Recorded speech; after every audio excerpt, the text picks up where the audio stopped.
Put your red shirt on and a brown coat too. Everybody's joining the crew. We got just one drink that we rule them all. Hope you remember your towels. Get your Ulu fingers and your needler guns. A sonic screwdriver or a sword +1. Use Valerian steel if it will get you to come. To the pit tank. To the pit tank. The Rocky Mountain pit tank.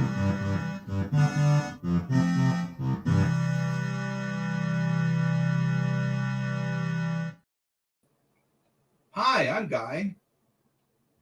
Hi, I'm Troy. And this is Geek Tank. You sound like you're in a can again. I don't think it changed your mic-sized podcast. Yep. Yeah, this is the beginning of the year, so everything goes, oh no, we must reset everything and put it back to where it was before and then ask you to log into everything, which is what I spent the last 5 minutes doing, trying to log back into everything. Am I still in the can? It's Y2K all over again. Yeah, no, I just... Okay, do I sound okay over there? What's going on? Not yet. Not yet. I don't think you're on the correct mic. I'm trying to figure out why I am on the correct mic, but I don't know why it's saying that I'm not on the correct mic. I don't know what's going on. Tap the mic that you think you're on. Now you're muted. So that's the mic that I think I'm on. So... The one that was muted? Yes. I was just saying... What I did to my board to make it sound like I'm in a can. Oh, no. I was just going to say actually tap it and see if it makes a noise. Nothing. You are not on the mic you think you're on. These are not the droids you're looking for. And that says audio is coming in from the... How about that? Does that sound better? You got further away. Oh, well, that didn't help any. How about that? That sounds better. Tap the mic. Still not the right mic, but it sounds better. It's because I'm now starting to pick on microphones all from all over the place. You have like 50 mics all over the place. I'm wondering if I may have accidentally disconnected this mic last night. No idea. Plausibly, I've disconnected the mic. Let's see. All right. Do I sound any better? It sounds different. I don't know if I'd call it better, though. I wonder if I may have. So yesterday, we changed all of the systems settings here. So James has been having problems with dropouts during his daily work, where he's supposed to be connected virtually to his work, and our system keeps dropping out. So we went and moved the router up here. Happy New Year, Forrest. Yay, Happy New Year.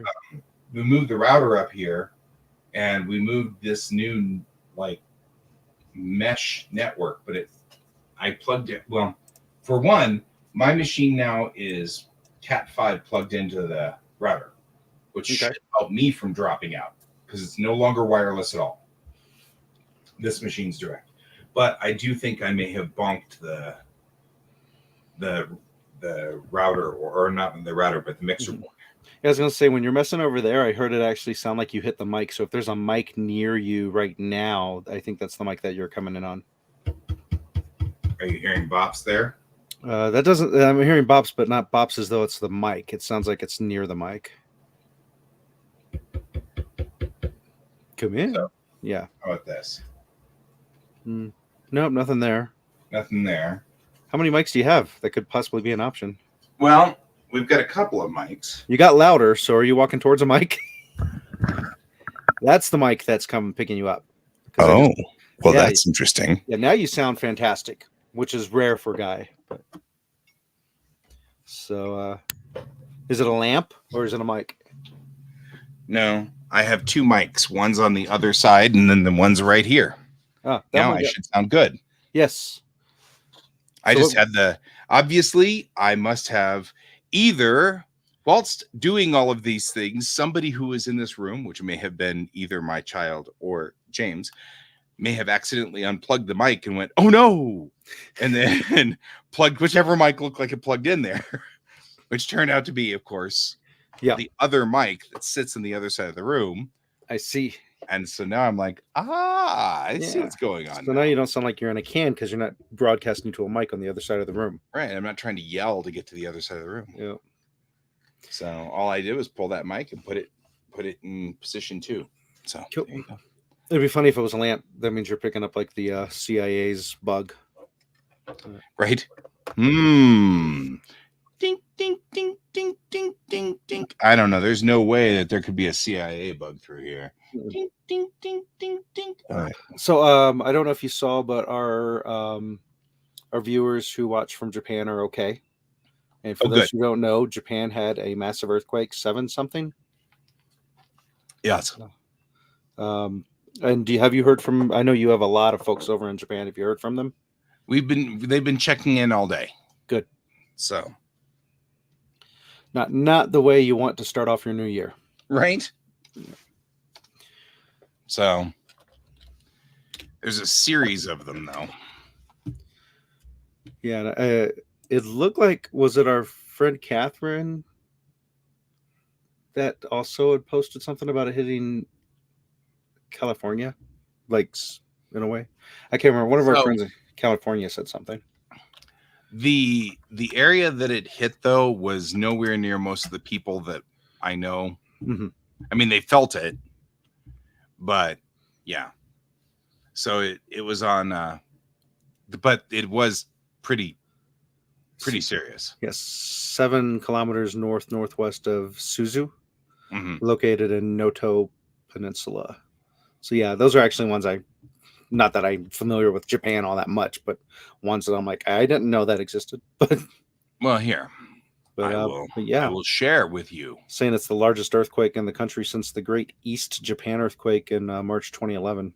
Yep, but it didn't cause as big of a tsunami. So here, let me share my screen.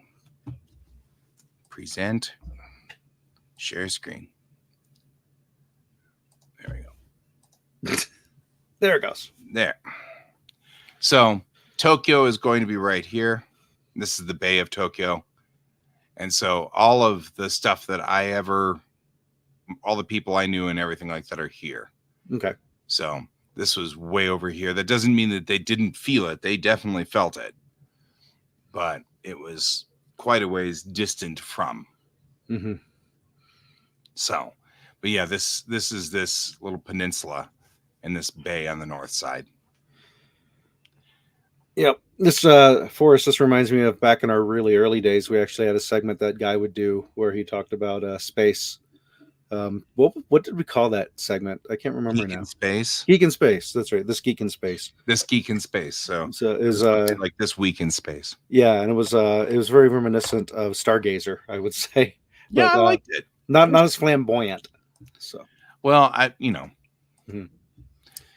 You don't want to step on those toes. No, Horkemeyer, Dr. Horkemeyer, he was pretty cool. So we all of our big plans that we had for New Year's Eve got pushed out because people started getting sick left and right. Yeah. And it's kind of like, well, if we're going to celebrate, I'd prefer to have all of our friends there and not just half of our friends there. Agreed. Well, and I've been seeing a lot of people's plans got thwarted by COVID because, like, I've got one buddy who posted on Facebook that she had 10 individual family members that were down with COVID. And then I'm assuming not in the same family house. functions, so that probably is why. Well, yeah, that makes sense. But still, she had 10 of them down. Yeah, and if you're wondering, that's where our co-host Alex is battling. Yeah, the tellings of the vid. Yeah, and COVID hit him like last week. He's been out all week and out of commission, and even tonight he's still not back. Yeah, although I'm sure he's way better than he was when it hit. Yeah, oh yeah. Because up until a few hours ago, he was pretty sure he was going to make it to the show, and then Yeah. he crept over, which I remember that's how it was. So be like, let's do a thing, and then all of a sudden it's like, no, let's take a Yeah, and nap. then it just start to lose energy, and you're like, I'm dead again. Yeah, Tara's feeling way better, but her voice is still nowhere near being back. Which is important if you're going to do karaoke. Yeah, there's not a lot of whispering songs. Whisper song.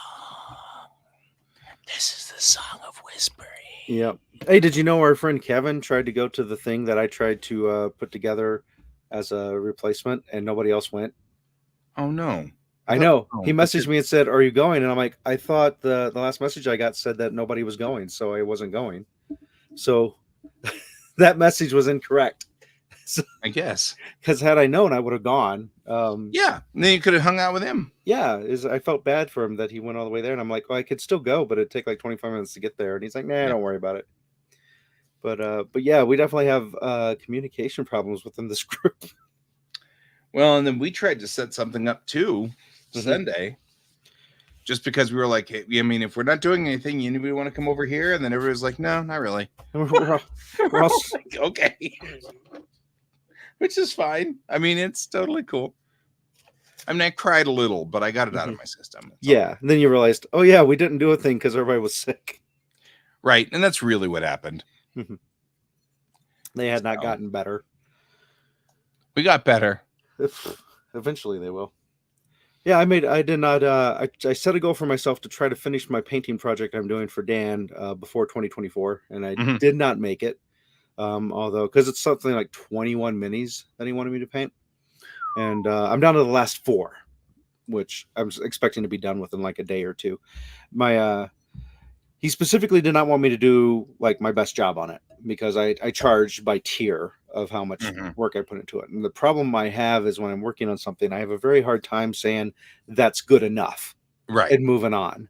I understand that. And so this particular job has not fixed me of that problem. But it's definitely helping because I've gotten to some points where I'm like, well, I could also do this. And it's like, no, you're done. That's good enough.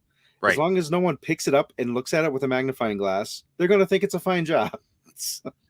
And really, that's where we should be stopping anyway. Yeah. And these minis are not good minis. Like if I were being hired to do my best job on it, I probably would have spent a few hours before even painting them, going through and trimming all the flash lines off of them. Because they're single piece printed minis, and you can see the little line where they were in the mold.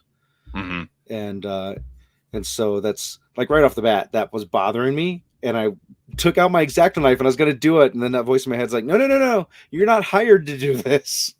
You're supposed to just make them look okay. not perfect. But it's the Mansions of Madness game, which I've never played, 1930s Call of Cthulhu. And it's all the characters from the main game and some expansions. And I've been kind of having fun because I've done stuff like looked up what color were police uniforms in 1930, because I didn't know. And so it's been kind of fun going on there and doing history research on it to get the colors to match the right colors. And then and then I'm not being a woman, I guess. I don't know. I didn't know when pantyhose were invented, and I looked it up and they weren't invented until like 1959. The game's placed in like 1930 because I was going to paint pantyhose on the waitress character. And I'm like, well, wait a minute. They didn't exist yet. So that'd not be accurate. So. Right. That does make it a little different, doesn't it now? Yeah. But that part's been kind of fun. Oh, cool. So, Forrest did a low-key stayed at home. Yeah, I think I remember seeing your post. Definitely cool. I saw some fireworks out my window, and I was concerned for all the pet owners out there.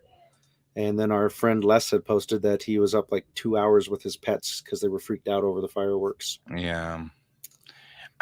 They do that from time to time here. They'll fire off right here in this park. Yeah. I've got a park, which is lovely. It's lovely having a park right by my bedroom, but it's archery range from your window. You could shoot them with an arrow. It is totally archery range. I could hit them with my bow. And there are nights where that does cross my mind. Just put a tennis ball on the end of it. Right. But I mean, they'll go out there and because it's dark and they can't see in the park. And so they'll go out there, and I'm okay with some of the other stuff, but man, there's that one where, you know, it's just like thump, and then it goes bam, and it rattles my windows and scares the hell out of me. And your cats. Yeah, yesterday was entertaining because George kept sitting on this table that's right by here, staring out the window with these wide eyes, like, what the hell is going on out there? You humans are weird. The hell are you people doing? It's pretty funny. Perfect sniper's nest, yeah. Yep. That's what it was. Yeah.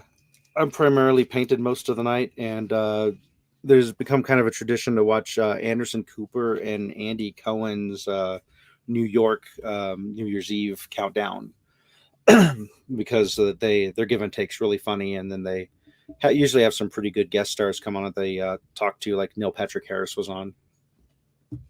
Makes sense. So that's kind of fun to watch that again, and we would bounce back and forth between that and the British TV show Ghosts.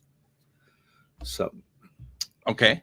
But yeah, which has nothing. Ghosts, the British version of Ghosts, which now that I've finished that, Tara said that the American version is actually worth watching. So that's what my sister seemed to, and I watched a little bit of it and thought, yeah, it's not so bad. It is pretty good.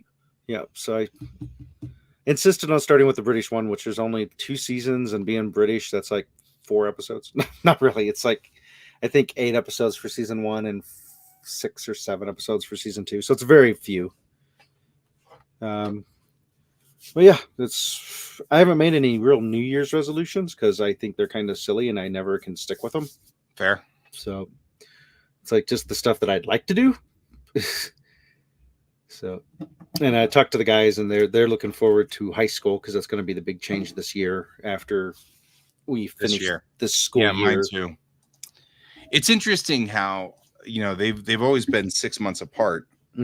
While they've been growing up, but now they're starting to hit the points where the 6 months is irrelevant. You know? Yep. I knew that was coming. I'm fascinated by it, you know? Let's see. But yeah, 2024. A lot of our friends were super happy to be done with 2023. I'm one of them. Super happy to be done with 2023. I think, well, we've had a rough 2023 for our group. I mean, our group hasn't fared well. Yeah, I guess 2020 is still too fresh in my memory that as long as we don't have a plague, I'm pretty happy. So yeah, that's fair. That's totally fair. So yeah, but it's still, what are we looking forward to? Yeah. Another dumpster fire added to the pile. What are we looking forward to in 2024? What are you looking forward to? I don't want to be too optimistic because I think I'm going to be let down. Like particularly political stuff that I don't want to get too into since we're not really super political on the show. Yeah. Well, we're not a political show, so geeky things. What geeky things? Yeah. Gosh. Looking forward to the end of the current season of Fargo because that's been a lot of fun. Yeah, that's fair. Any Star Trek movies lined up? We've got quite a bit of Star Trek. Discovery season 5 is coming up now. So that's the final season, and they're going to close it out. And that I'm looking forward to a little bit. So at least the nice thing is they know their ending, so they can actually write for an ending instead of just dropping off the face of the earth. Exactly. So that's cool. But are they actually going to release any more movies? Because I know there was talk of a new movie. There's a Section 31 movie that they're working on now with Michelle Yeoh. So that's cool. Will that be theater movie? I don't know or if just that's 2024, 2025. I think they've moved that to 2025. Unfortunately, the writer's strike put a big dent in all kinds of stuff. So, well, were they targeting a Paramount release movie or a theater release movie? I don't know. I mean, they keep edging toward it being a theatrical, but I'm not sure of that, you know. So we'll have to see. So that's that. I know that we're going to get another season of Lower Decks, which will be great. And entertaining, because the funny part about that will be, of course, that every trick, every episode of, or every season of Lower Decks has made a lot of allusions toward the movie that matches it. So Star Trek 1 to season 1, Star Trek 2 to season 2. And we're coming up, of course, with season 5 being Star Trek 5. So I'm curious what they're going to be alluding on that one. That'll be funny. So we'll have to see how that goes. So supposedly this year they're going to release the Community movie, which is a TV show called Community that, as the creator said, he wasn't even sure it was ever going to make it out of season 1. So right. It's and so not they, only made it out of season 1, but became somewhat popular even further than that. Yeah, and even after he got kicked off the show for a season, and then after all the outcry, came back onto the show, which was nice of them. And I wonder if he came back bitter. A little. He said that, you know, he appreciates what all the writers did for season 4 that they went on without him with, but he of course didn't like season 4 because he considers it kind of, and he's admitted it's really egotistical of him to consider it his show because it's not his show, but he was upset, of course, when he got kicked off of it. Right. Yeah, but he's one of these creators that admits he has a horrible self-sabotaging attitude towards himself. Well, that's fair. But Forrest is bringing up a very good point, which is Prodigy season 2 will be coming out, but on Netflix, which is because they have the whole issue with Nickelodeon or something. I don't know. We still don't know exactly what went down. Something went down. So it's the only Star Trek thing so far that isn't on Paramount. Yeah, and that is kind of strange. So we'll still have to see how that goes. I mean, I don't want to report on stuff that I've got a lot of rumors, but I don't want to necessarily start getting into that without it being, so anyway. But yeah, Prodigy is definitely coming up. Season 2 of that, which I'm looking forward to. And we may get a season 3 or a season 4 of Strange New Worlds. Let's say season 3.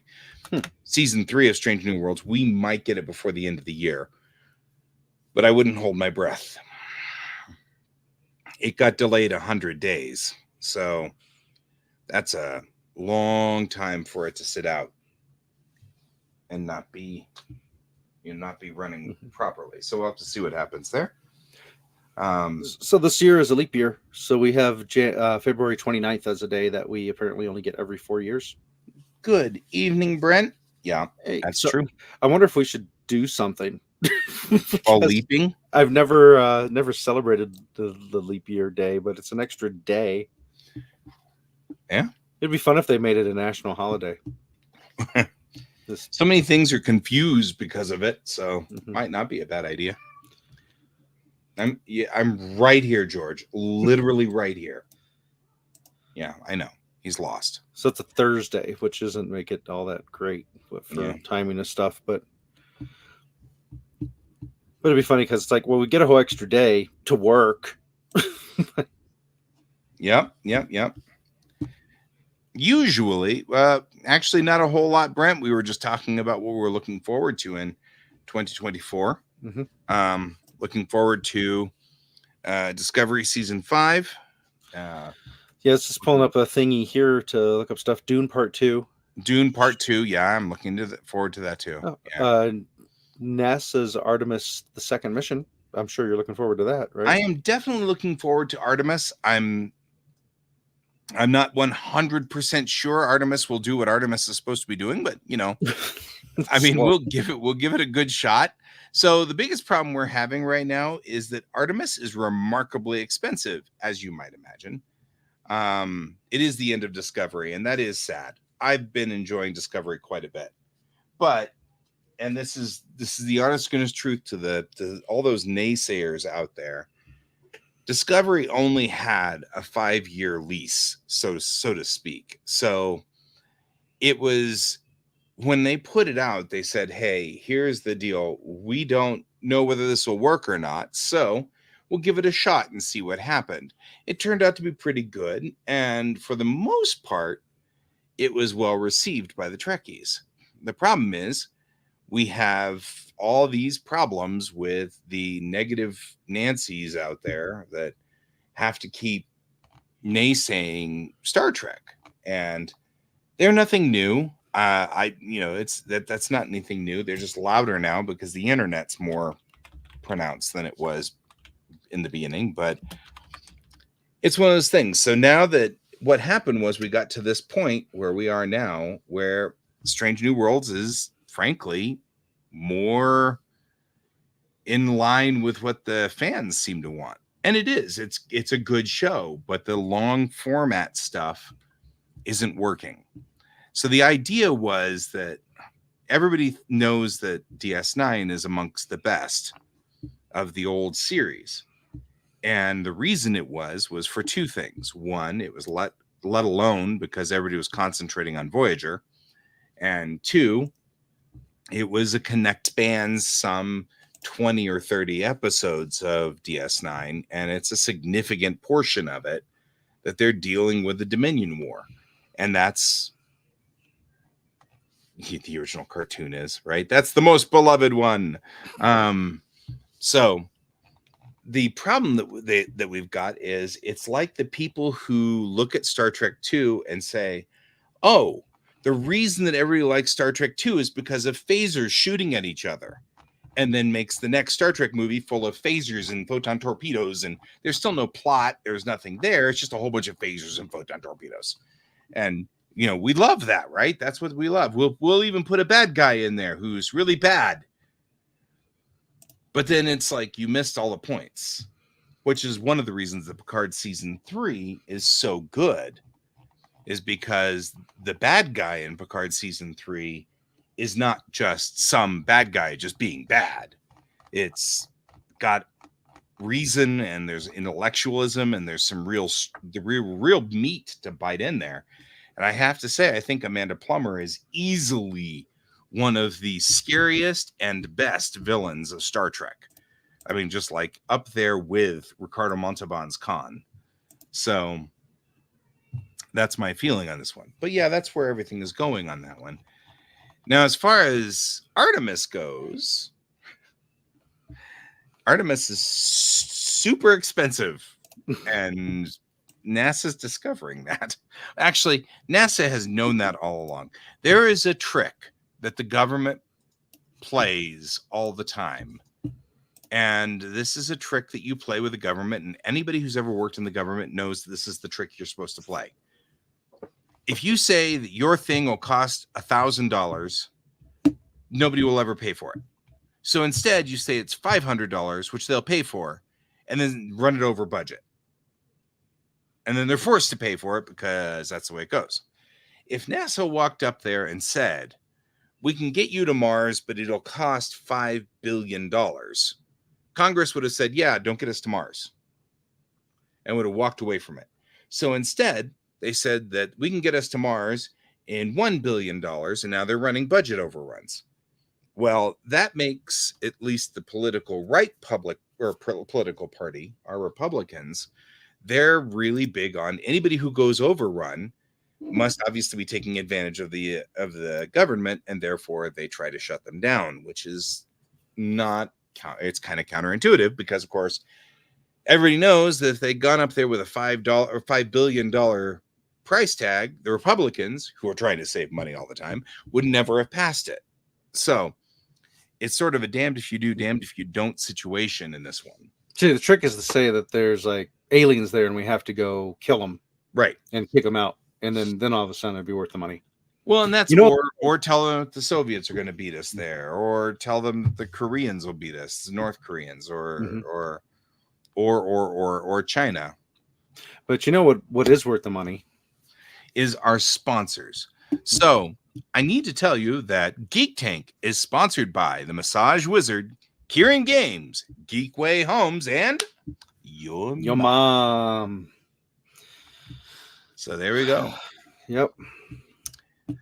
Massage Wizard and all of those guys will probably be at Hexacon, which I think is the next one up, and I think that's just a couple of weekends from now.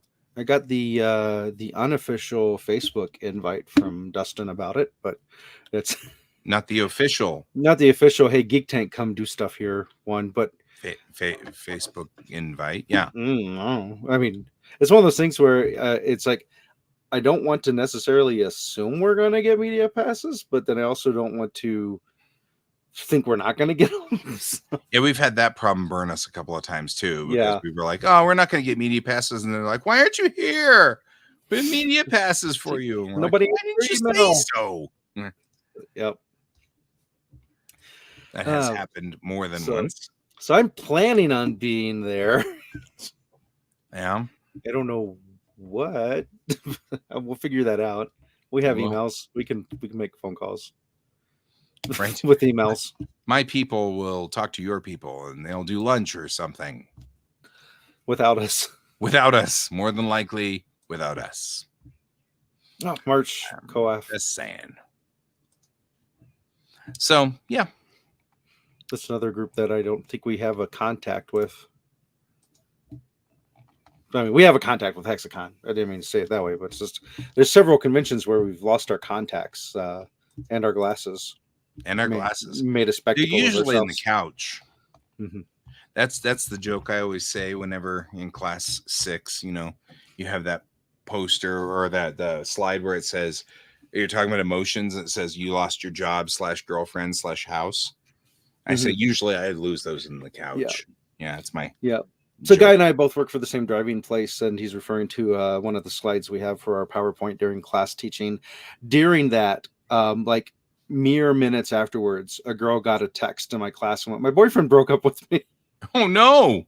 Oh, that's horrible. I know. I'm like, well, maybe you shouldn't go drive then, according to the slide. I'm really sorry about that. And she's like, it's okay. I didn't like it. Oh my God. And the whole class is cracking up. And it's kind of like, well, maybe it's a good thing you did break up. Maybe he sensed that you didn't like it. And so in any case, mute your phone, please. Yes, please don't have your phone on. But but thank you for illustrating the point. Yeah. So, that's a little weird. It was. Although pretty like spot on. I don't know. That's kind of, I don't know. That's. So Mickey Mouse goes public. Yes. Well, no. Steamboat Willie. Steamboat Willie. I'm sorry. Yeah. Steamboat Willie goes Willie. And which is an interesting thing. Because Disney's been kind of doing sidestepping on that for a while. Mm-hmm. But my kiddo said that he's fully expecting there to be a horror movie now called Steamboat Killie. Since the second Winnie the Pooh became public domain, they did a Winnie the Pooh horror movie type thing. Yeah. So. Forrest is reminding us that COAF is in March. That's one. Yeah, that's the one I was talking about. I don't think we have a contact with them, do we? I mean, we know like most everybody who works there, but yeah. Do we? I mean, but I don't think we know their press team very well. Yeah, need to find out what they would like for us. I know we covered them one year. We did. We usually cover.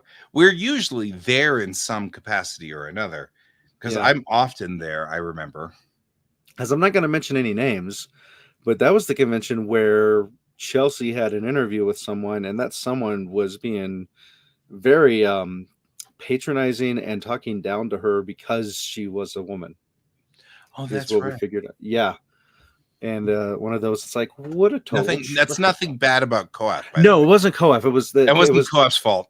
It was one of their guests. The COAF can't control how jerky their guests are until they know how jerky their guests are. You shouldn't make that sound like that's a. No. It wasn't a COAF. Yeah, definitely wasn't a COAF thing at all. It was just the fact that was the convention where the interview happened. Yeah. And I remember Chelsea asking, "Is like, did I do something wrong?" I'm like, "No, I was watching this from the outside in, and this person's just a bad person." Right?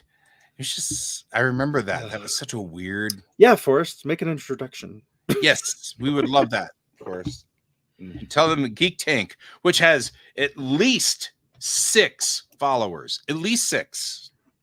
Although some of them might be the same person on different platforms. Yeah, we're not sure about that, but At least for the 6 most different part, we think it's supposed to be 6. At least 6 different handles are watching us. Right. We have at So- least 6 different names, individually wrapped Mhm. names. So, yeah, that's cool. But yeah, gosh, what else was there? They're yet redoing another remake of Final Fantasy VII called Final Fantasy VII Rebirth. Not Which- an uncommon thing for them to do in Japan. Mhm. Which out of all of them, not that I've played them all, but that was the one I remember the most and had the most fun with. Fair. See, predictions that include next level AI assistants that could surpass Siri and Alexa. Okay.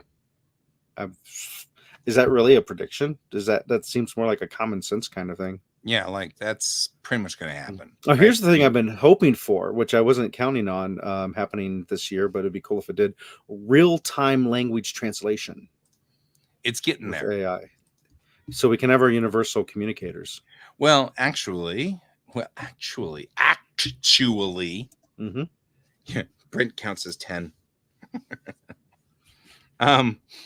No, actually, I had somebody come into one of our offices back, like it's been a couple of weeks, and was speaking Spanish, and the phone was speaking English, and I thought that was fascinating. Mm-hmm. So they came in, put the phone on the desk between our office person and them, and they were speaking Spanish into the phone. The phone then spoke English. She spoke English, and then this phone spoke Spanish to her. And it was obviously not a human. It was obviously a synthetic voice. So there's something out there that's starting to work. What's interesting is it seems like there would have to be either a delay.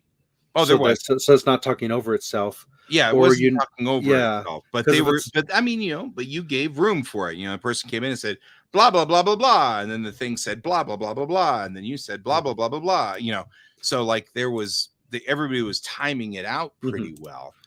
Yeah, but this it thing was was saying is that it'll be real time, so it'll happen as you do it, which you'd have to have some kind of headset to block off the other language, otherwise it would be too distracting. That's my thought too. There's no way that it would.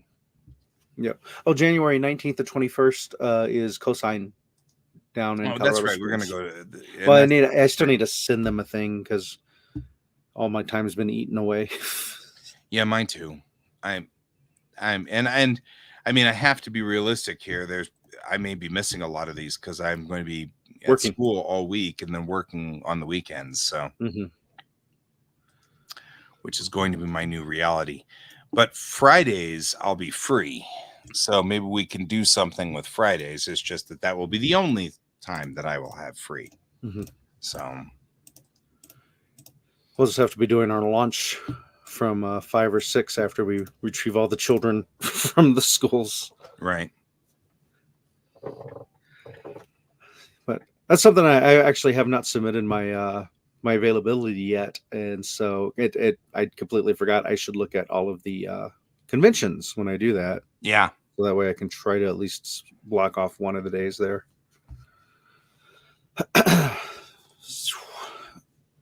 Makes sense. If things go according to plan, this will be the year that we wrap up our D&D game and come to a conclusion, which would be really cool. So we'll see, because one of the big things I really wanted to do is make sure that we complete the story. Yes. So, which is important. Yep. I'm just chuckling because I'm like, if all goes to plan, we might finish our 27-year-long D&D. It wasn't really 27 years. Just although I just now realized that I have to quantify that because we theoretically could have had a 27-year-long game in our group. Yeah, it would have been the game. It would have been right there when we started, when we were starting to be friends, but still could have realistically been. I'm trying to remember now when that first game was. because it's either been 2 or 3 years. I don't think it's been 3, but I remember my goal when I started off. It's like, if people want to keep going on with this game, then my goal is that everybody reaches level 20, but not so quickly that it feels way too rushed, but in a way that it's obviously being fast tracked. Right. Because one of the biggest complaints I read about, since I'd never ran straight up Dungeons and Dragons before, was people hit between level 9 and 12, and then the game falls apart and they never get any further because it takes just way too long to level up past that point. Right. So I'm like, I can fix that. You're like, no, really, we can make this work. 7 campaigns, nice. See, at least one shots you don't have to remember. That's too many characters to remember for me. Yeah, see, I have 2 right now that I'm in. That's too many. They actually wanted me to join in the other 2 games that they're doing at this time, and I'm like, no, that's it. I'm out. I can only deal with 2. And they're like drastically different campaigns too, so Yeah. it should be easy to keep track of. Yeah, at least that makes it that does make it easier. That does make it easier. Because I mean, like, one of them, of course, is a D&D game, and the other one's The Expanse. So, like, that makes it a lot easier. The characters are different in their own way. So, which is fine. So anyway, yeah, that's a thing. Mm-hmm. I was looking around because I know I put something in here where I thought I was tracking. I feel like I was tracking something like when this game started. And I just found it a little while ago, and now I've lost it. So I guess so there's that. Go ahead. Sorry. I was just looking at emails because I don't have a lot of emails that say Dungeons & Dragons. So I'm just working my way up through there. Do those. So it looks like I have an email here from March 2021 talking about how half the group's not going to make it. Does the rest of the group want to still play? Yeah, I mean, I seem to remember it was about 2021 because we had, I mean, the characters. Well, that's why I'm looking around. Yeah, it might have been because I'm pretty darn sure it was around Christmas is when I got the campaign book, and that's when I was like, "Hey, let's do this." So it was probably 2020 is when I got the book, and starting like between January through March is when we kicked it off. Right. Would be my guess. We closed the Pathfinder Starfinder game down. 3. So this would be 2 years then, because if we started in 2021, last year would have been 1 year. So we're coming up on our 2-year anniversary. So my goal is before we hit 2025 to finish the game. Right. Because you guys are at level 14 going on 15 already, and we are 14 going on 15. I'm just singing that part. No one to play with there. You have to do a one-shot, one-player campaign. Yeah, that's Roll20 has been terrific for gaming online. Mm-hmm. Agreed. So you got wowed. I'm not sure if it was the song that got wowed. I'm going to guess that's what it was. It was probably me singing something to the effect of something from The Sound of Music. Mostly because most people do not know this of me, but I am a fan of musicals. So there's that. It's a thing. I figured it was the song. Yes. However, since I do have a bard, it occurs to me that that's not a bad thing for my bard to sing.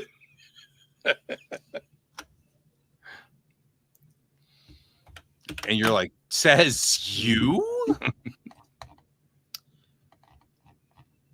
I do like Hello Dolly.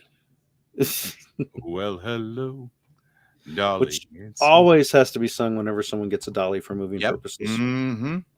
It's so nice. Well, when it has to be sung when you put it back. Because then you go, it's so nice to see you back where you belong. Right? So you have to wait until you put the dolly back. Then you do that. Yeah. That's when it's good. So, yes. Interesting. So yeah, because I test. I am noticing that February 27th, 2021, I emailed Terra D&D stuff because I wanted to test run them through it before I ran you guys through it. Mm-hmm. So yeah, it was 2021 for sure. Which makes some sense because we transferred online with a Starfinder game that I was GMing in 2020 during the COVID, during the vid, and then opted as things started to kind of calm down and we were getting back together again regularly. We opted to change that out. Yeah, and that was before I had my extension on the house, so we were gaming at the French's. Yep. So yeah, that was true. So yeah, it's I know it's going to be a weird experience for a lot of people because they rarely do they get to go from level 1 to 20 and then be done with that story. Right. I don't think there's ever been a character I've had that's gone all the way through to level 20. I mean, I've been playing D&D for a year or two now, you know. Yeah. And I mean that in all the sarcasm that could be dripped on that one. Hey, you were in that D&D game that Kevin ran. Yeah. But that was Pathfinder, which could be arguably D&D 3.2. I thought he tried a D&D game too. I thought he tried the old first or second. Oh, D&D. he did. He tried a D&D. Yeah. Which is totally. And we had to sit there and do THACO, and all of us went, "Oh my god!" Now we know why we hated THACO. Oh, but I mean, I remember in junior high trying to. I mean, that's where my love of that particular module that we played came from. Ice. Right. Oh, Starfrontiers. Oh no, where we were playing Barrier Peaks. Oh, right. Because I played Barrier Peaks in the pre-Star Frontiers. Right. Well, that was what they were kind of gearing up for. They were like, maybe we can make Star Frontiers out of this, and that's what they were kind of after. But yeah, I mean, that was definitely where I was back then. It was like, well, you know, that'd be kind of a lot of fun. And yep, that was a thing where you're like, well, so because it wasn't as fun this time. It kind of made me sad too, because I'm like, I really did like that particular adventure, and we played it, and I was like, this is a slog. But of course, it didn't feel like a slog when I was in junior high. But it's because, of course, it was junior high time. This whole D&D concept was so new and interesting. You know, that was such a sad thing. And who knows? Did you run it back then, or did somebody else run it? No, somebody else ran it. So that also could have been a big factor in it seeming like a slog this time around. Oh, maybe. I mean, because playing in a game was to run off the track, which everybody in the group said that made it a whole lot better as soon as I started running my own adventure out of the universe. Everybody was like, no, that was better. Stop following. Which that was what happened with our Starfinder campaign too. I tried to run us through a couple of the modules and shrug. I mean, I just don't think either you or I as GMs do well in the modules per se. I mean, I think we like to make the worlds better, and we love the worlds a little bit more or something. Yeah, and that was one of my main things I wanted to do was to test run what's it like running a game from a module, because I've never done that. Yeah, and since I also had never ran D&D, I'm like, cool, I can try two new things at once here. Because my preferred is definitely modern day Men in Black, X-Files, Mission Impossible kind of games is what I prefer to run. And I prefer to run sci-fi. Yep. Usually far future. And I have been hedging at the idea of the next game being, for us, being cyberpunk. But I think... So Alex wanted to run the next adventure, and I didn't know it until I said, Mhm. I'll do the next adventure and do Cyberpunk. Then he was like, but I've already been talking about doing the next adventure. I was like, oh, okay. Well, let me do mine for a short run. But then my world changed and everything shifted. So now I'm kind of like, no, Alex, that's good. You run the next adventure because I don't have the spoons. I think he also wanted to try to finish up the Earthdawn game that he had started. Yep. Which I heard talk of that. I'm not sure how accurate that is, but that's actually not a bad idea. Brent's suggesting that I make the next game in Bellatrix Rising. I actually was thinking of that as well, and it probably would be the next logical step, but that'll be quite a ways down the road. So, which actually probably would be a good idea. Some great stuff comes from the role-playing games. Almost all. Yeah, you might help with some of that. That'd be cool. Almost all of James S.A. Corey's Expanse series came from a role-playing game, which is one of the reasons why the story is so interestingly solid. Like it was the same thing as like our group. It was a very secure or very old group that had been playing together for a very long time. So they were, once he said, look, we're going to try to make a near future but accurate, then all the characters were, no, this character can't do that. Instead of the characters all, how players usually are, is my character shoots everybody, I'm the star. mm-hmm. Instead, they were really good about developing their characters and making them all interact. And that's what makes the books read so well, because the characters are realistic. This character can't possibly do all of these things,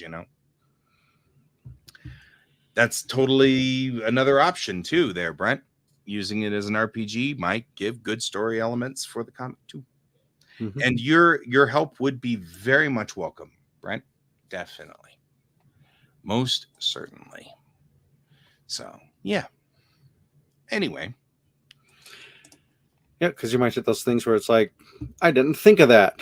Yeah, no. Need I'm to change totally that. thinking wouldn't get to the point where I'd be like, I didn't think of that. Absolutely. So that's a thing. It's interesting. I'm trying to give you space to talk here. Are you really? Over you. Yeah, so I was looking at, Forrest was listening, I believe, of the 7 games he's currently involved in: World of Darkness, D&D Candlekeep Mysteries, D&D Rime of the Frost Maiden, Exalted, D&D 3.5, 2 different games there, Alien RPG, Warrant. Yeah, I would have lost half my character sheets if I tried to do that. Maybe after my kids leave the house, I might be able to pull off that kind of thing. That is totally going to be us. You know that. But that's going to be us. We're going to be doing this. I definitely think the next game I run, whatever that may be and whenever that may be, I have nothing in mind specifically, is going to be a more deadly game and straight up be a, you don't have plot armor in this game. Right. It might actually be kind of interesting. I've thought about that too, where you start the game and say, look, here's the deal. Before this game starts, come up with 5 characters, roll them all up, connect them in one way or another so that it makes logical sense that if one of them dies, another one comes into the story somehow. Mm-hmm. And have like that set up beforehand. And maybe you'll make it through the entire game with just your first character. Or maybe you'll lose that first character somewhere along the line. You end up with a second character. Or maybe you'll go through all 5 because you were the tank. I like my idea of every adventure is about the group being given a mission to go get the materials needed to make some awesome armor or weapon, but it's for some other group. Because that's what we came up with James wanted a cloak of displacement, which requires a displacer beast's skin, which is hard to get. And I'm like, someone has to go out there and do that and then sell it. So that could be an entire group. Their whole job is to go get these things, knowing that they don't get to keep them. Right. You got to sell them. We're the peons that go and get the thing for the heroes. That'd be pretty funny. Yeah. Try the Dune RPG. Dune RPG. So, yep. I think that's cool. So I'm trying to think of anything else that we need to do before. Anything else coming up in 2025, 2024, 2025. I'm already 1 year ahead of us. You got to slow down there. Oh no, we're just starting off the year. I don't want to think that hard. Right. Well, looks like we've got Godzilla X Kong. That looks pretty cool. Just as a side thing. Yeah, you really enjoyed the last Godzilla movie, you said. I did. There's an Alien coming out too. Alien Romulus. Kingdom of the Planet of the Apes. None of those have particularly. And of course, Furiosa. I'm into Furiosa and Deadpool 3 and Dune Part 2. So yeah, I went and saw the Godzilla -1, and that was an excellent movie. It was. It definitely was Japanese made, as in like there were some errors in the CGI, and there was a little, some kind of interesting blips here and there, but for the most part, some of the stuff that was in there was just so phenomenal.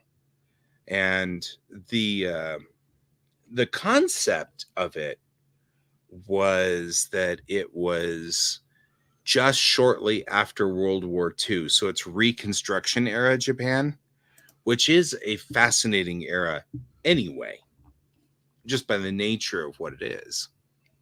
So this Reconstruction era Japan is interesting to me and always has been. But yeah, it was pretty intriguing because it was fascinating. So the -1, what they're saying is Japan's already starting from behind. So it's Godzilla versus Japan, and Japan's already behind. So they're already in bad shape because this is just after the war, so they're not doing so good. And so can they drum up enough to beat Godzilla, And that was really what that -1 means, and it's fascinating. And it was interesting because it wasn't flattering to the Imperial Japanese Army. Like these were all the people who survived World War II, and they're sitting there going, "We got to get back out there and save Japan," and all these guys are like, "Why?" Japan wasn't very good to us. They were literally sending us out to fly our airplanes into things, and it was like, and it was interesting that's not been a take that has been very common. But like I was saying to my buddies when we were driving back, we're in the old people now are Gen X in Japan. The boomers are fading out. So the people who are in charge are the people who were born in the 60s and 70s after Reconstruction. And so they don't look so kindly on what Imperial Japan did, because they're looking at it from a different point of view. They're looking at it from a point of view of Japan as it was in its early business heyday when it was bringing up the business empires and stuff like that. Still kind of roll today, but at least we're not trying to kill people, and so they're looking at it from a very different point of view, and I thought that was fascinating. So it is very cool. So anyway, yep, I'll probably see it when it hits one of the movie streaming services. Oh yeah, I'll watch it again. I enjoyed it quite a bit. It was very, very good. So when you do, I will watch it with you. Cool. So, but no matter what, we've run out of time. We have kind of that. Which is weird since we have the entire year. We've now ran out of time. With all of this year, we Mhm. have run out We of time. have. So thanks for joining us, Brent and Forrest, and anyone else who did not speak up. Yep. Or anyone watching this in rerun because it's pre-recorded. Guys got to go draw. I've got to go draw. I mean, there's just nothing we can do about it. Yeah, that's just how it is. Yep. But either way, that's all the time we have for today. Thank you for joining us. I've been Guy. I've been Troy. And this is Geek Tank.